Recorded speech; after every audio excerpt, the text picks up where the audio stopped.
What's going on, West Michigan? So in today's video, we're going to go over exactly what you should be considering in your offer when you put an offer in on a house. So welcome back to the channel, everyone. My name is Kevin Irwin. I am a local real estate agent here in the West Michigan area. If this is your very first time to my channel, I go over anything and everything that has to do with preparing you to sell a house, buy a house, and or buy your first investment house, or help you scale your investment business. So make sure you smash that subscribe button, hit that little bell notification so you get notified every time I put a video out. You know what? I love making these videos, but I love helping you buy, sell, or invest here in West Michigan way more. So do not hesitate to reach out to me. You can text me, you can call me, you can email me, you can even send a pigeon care if you have to. Whatever you have to do, I have your back when it comes to making a move here in West Michigan. Okay, without further ado, what are the things you should be considering when putting an offer in on a house? Number one is the market value of the house. Now, when I help my clients buy a house, I always go in and I look at the comparable sales in the area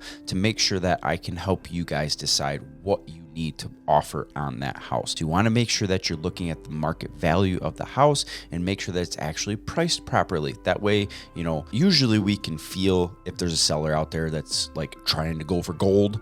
You know, usually we can walk through the house and we're like, yeah, this one's definitely overpriced.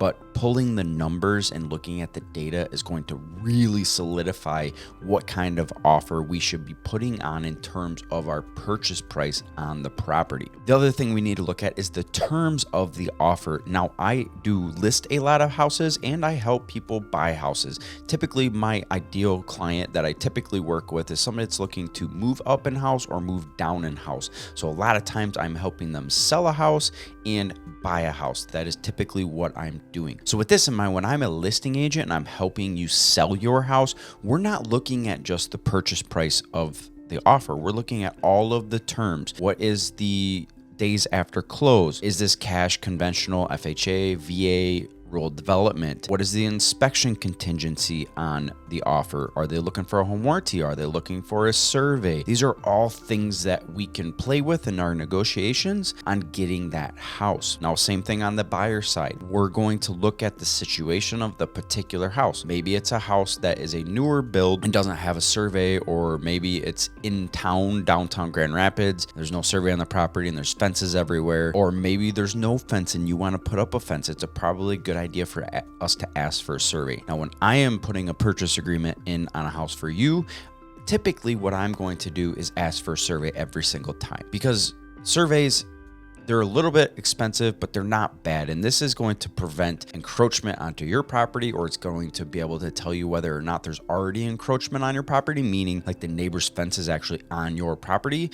When the house changes hands, that is grounds to be able to go to the neighbor and be like, look, you're on my property, you need to move your fence. So we want to make sure that we know that stuff. So that's why I always try and go after a survey. So some of the other stuff we should do is typically I will call the listing agent and get as much digging as I possibly can, get as much information out of them as I possibly can. You know, how long are the sellers planning on being there after close? What is the seller's story? What are they looking to do? That way I know and I can help craft our offer around what the sellers are going to like, and obviously making sure that you guys are okay with that stuff, but that really helps put us in the door. Now, the past, like right now, it's the end of 2022, but in 2020 and 2021, we were in multiple offer situations, as many of you know. This stuff was such a big deal to get your offer accepted. When you're talking 20 to 30 other houses, you have to make sure that you're talking to the listing agent. Just funny, in quick side story, you guys are going to get used to my stories being on my channel, but it amazes me. Like I said, I list a lot of houses and I help a lot of people buy houses. And when I'm on the listing side, when we were in the thick of the multiple offer situation, sometimes I'd get 12, 15, 20 offers on the property. You would be absolutely amazed at the amount of offers that I got that I never heard from the buyer's agent. It just blows my mind. I have never not called, built rapport with the listing agent, asked a bunch of questions, and got as much information as I possibly could to help my buyers get the right deal on that house. So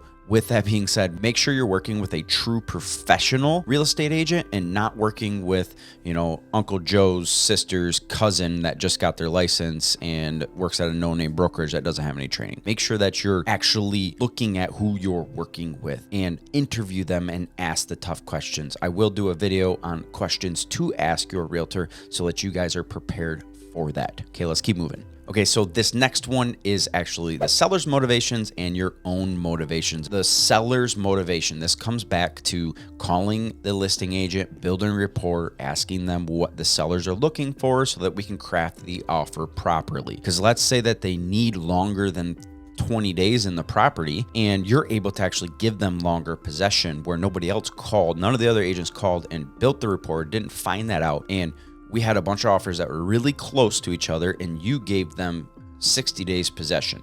Okay, you can afford to do that. Whatever, maybe you're in that situation where you can let them stay longer in the house. Even if your offer per se was a little bit lower purchase price, the fact that you're letting them stay in because you found out what the sellers needed is a huge deal to those sellers, and they're going to very much appreciate you doing that. So there's a lot of other stuff we can do. Is their most important thing purchase price? Sometimes it's not. Sometimes people have other motivations. Maybe they're looking at building a brand new house and they actually need like a 5 or 6 month rent back. Maybe you're in position to allow that. We negotiate those terms in and say, look, Mr. and Mrs. Seller, you can stay in the house for 30 days for free. And then after that, we're going to want $100 over what our mortgage payment is for rent. You're not slapping them upside the head and making them pay way over, but your mortgage payment's getting paid. You're getting paid a little bit extra for doing a good deed for them, and you're able to secure the house over the other buyer that said, no, you need to get out and you need to go figure something out. So that's what I mean by finding out what the seller's motivations are. Now, number 4, what are your own motivations? Now, a lot of people can get into this and they can go bonkers and fall head over heels in love with the house and forget all the money, all that's out the window. We'll figure it out. That's not the right approach to go about this. You really need to think about your own motivations on why you're choosing to move, why you want that house. Does it fit within your budget? Because the last thing you want to do is get into a house, even though you love it, you will end up hating it because you're house poor. And then you'll call me and be like, Kevin, why the heck did you let me buy this house? I didn't. I told you that you fell in love with it and that you might not be able to afford it, but you didn't care. Like, I don't want to be in that situation. So I'm really good at helping you guys figure this situation out. I've got really good lenders that are going to be able to make sure that you understand that you can actually afford this house. And think about, what terms do you need? Think about, maybe that seller has to have 60 days and you can only give them 20. That's a problem. We're going to try, but chances are they're not going to be able to do that. And that might not be the right house for you because of that situation. So we just need to look at all of the different factors and weigh different contingencies and inspection periods and all of that stuff. Obviously, this sounds like a lot. So I would love to help you out with this, because I have been down this road hundreds and hundreds of times helping people buy and sell houses here in West Michigan. So if you're overwhelmed by this, don't worry. I've got your back. Don't hesitate to reach out to me with any questions. If you got questions, throw them down in the comment sections. I'll obviously answer those questions for you. So there you have it. Those are 4 tips to crafting the proper offer to buy a house here in West Michigan. So if you are looking to buy or sell in West Michigan, do not hesitate to reach out to me. You can call me, you can text me, you can email me, you can even send a pigeon care if you have to. Whatever you have to do, I have your back when it comes to making a move here in West Michigan. All right, see you on the next video.